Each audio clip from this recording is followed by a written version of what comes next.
Then in verse 31, listen to this. Jesus says, the queen of the south will rise at the judgment with the people of this generation and condemn them. For she came from the ends of the earth to listen to Solomon's wisdom. But now one greater than Solomon is here. The queen of the south is the queen of Sheba. And she's spoken about in 1 Kings chapter 10. This pagan queen, she was pagan. She traveled a great distance because she heard that Solomon had this extraordinary wisdom and that the hand of God was on him. And so she wanted to come and check this out. And in fact, when she came, she was overwhelmed by the wisdom of Solomon and gave a contribution to him and some other things. And what Jesus is saying here is this.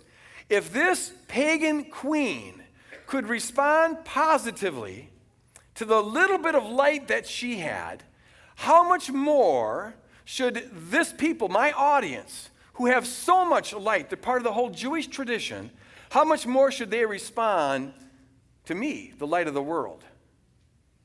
And the fact that that queen could respond positively to such little bit of light means that she will indict all of you if you don't respond positively to the light that you have in front of you right now.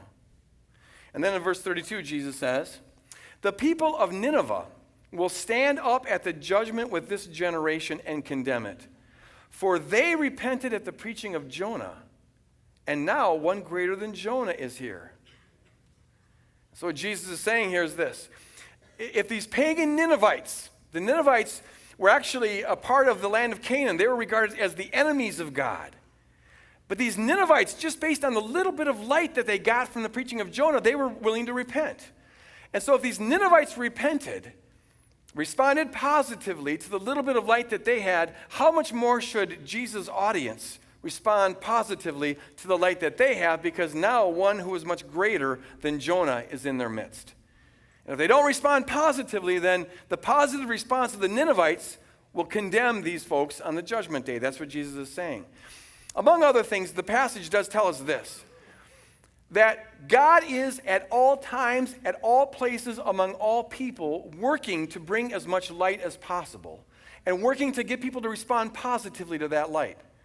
Paul says in Acts 17 that God has set the boundaries of nations and is at work in all the nations to try to get people to grope for him, to search for him, insofar as their culture will allow him, and possibly find him, insofar as their culture will allow them.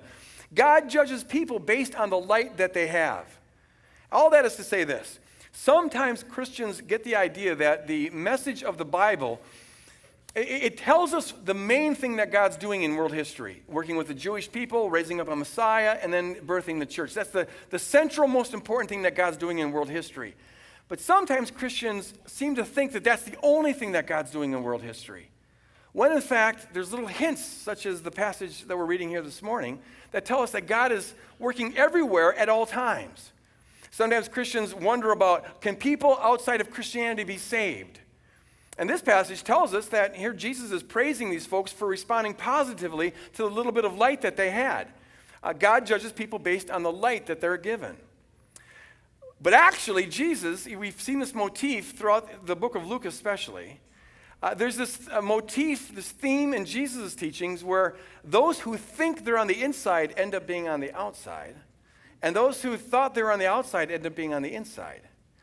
And if we take that message seriously and this passage seriously, rather than sitting around wondering whether those outsiders can possibly be saved, we'll leave that to God. God's a just judge. He'll do the right thing.